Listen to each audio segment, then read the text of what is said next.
Hi, welcome to this new video of mine, which I am making on the inherent powers of Honorable High Courts, which was there in Section 482 earlier in CRPC, and in BNSS it is under Section 528.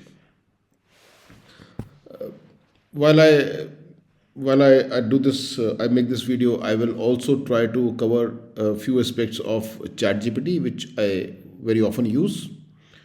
And then I'll also give my take on how the courts work and how they actually should be working, and what are the ethical standpoints, what are the ethical burdens on the advocates.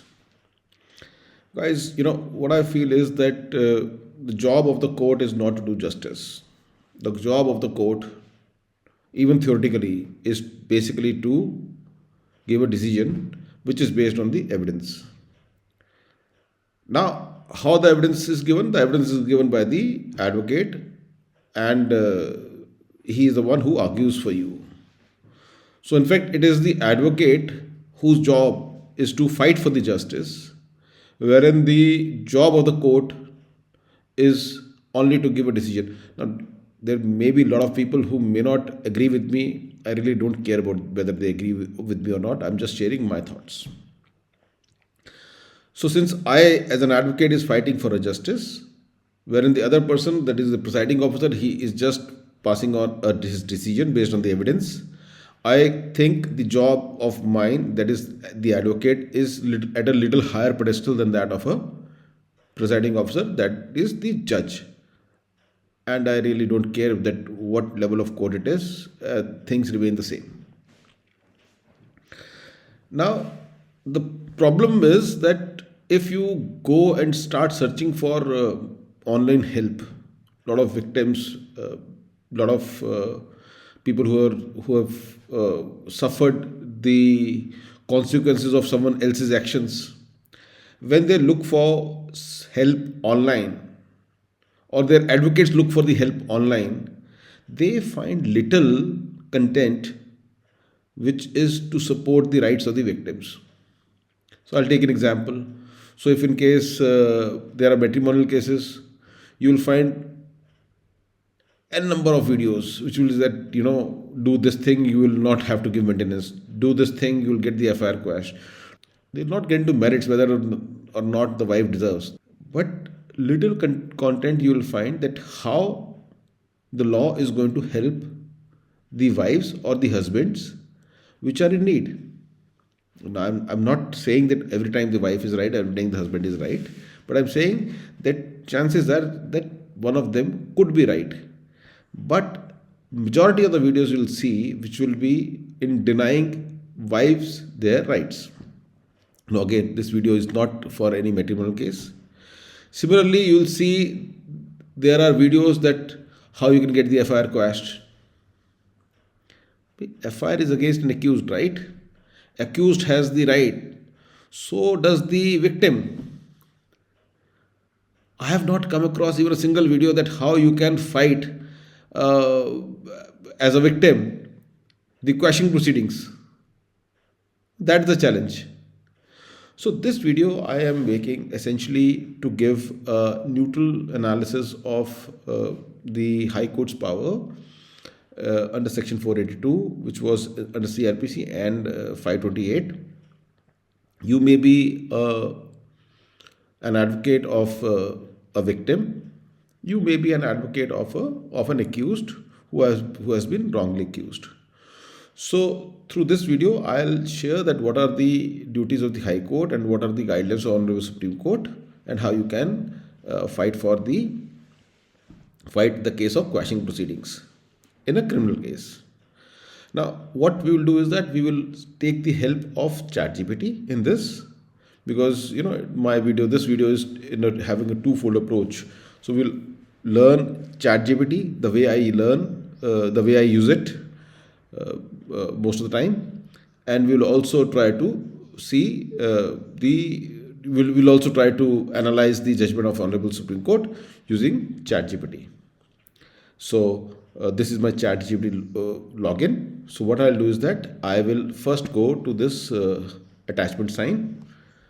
and attach one of the latest judgments of Honorable Supreme Court, which is, I guess, DHARAMBEER Singh versus State of Jharkhand. So I have uploaded the judgment of Honorable Supreme Court, which is on the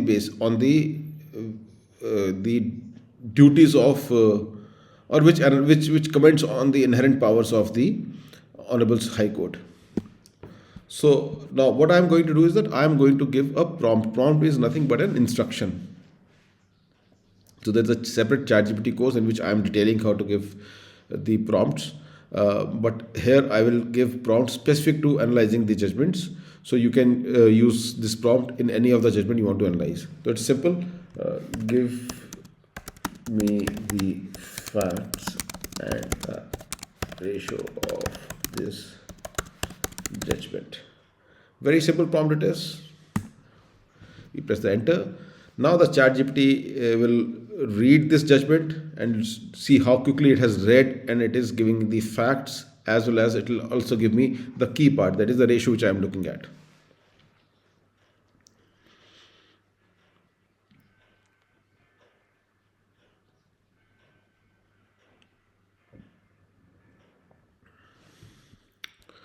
Okay, now these are the facts. Now I'm not interested in the facts. You can read the judgment, and I'll give it in the description, the link. So first thing Honorable Supreme Court has done in this is that Supreme Court has decided on the limited jurisdiction of Honorable High Court. Now it again references the older judgment of Honorable Supreme Court, where the principle was laid down that whenever there is a criminal trial, there are two stories to it. It's always like my story versus your story. So one of the stories is correct, right? Now, which story is correct can only be ascertained when there is an evidence, when you lead the evidence. So, for example, X alleges that Y murdered X's father. Y said that no, I was not there in town itself. I was, say, about 2,000 kilometers away from that. So he has an alibi.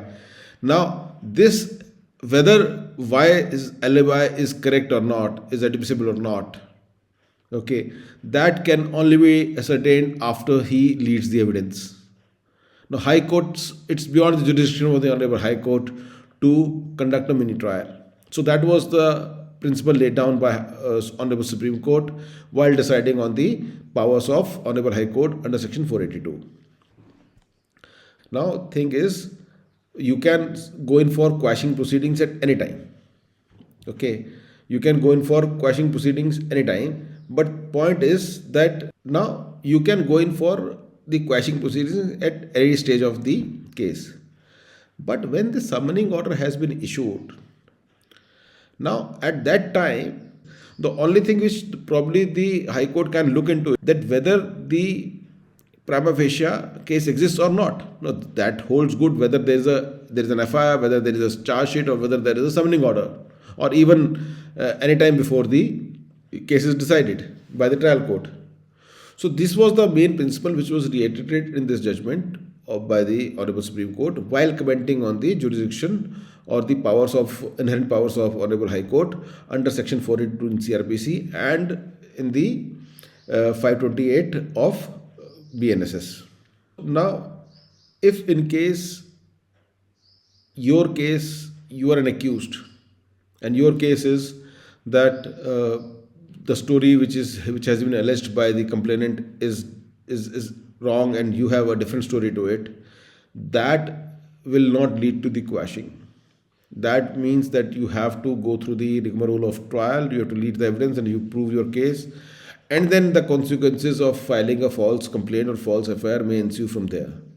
So whenever there are stories which are conflicting, you should not go in for quashing under Section 482 or 528 of BNSS.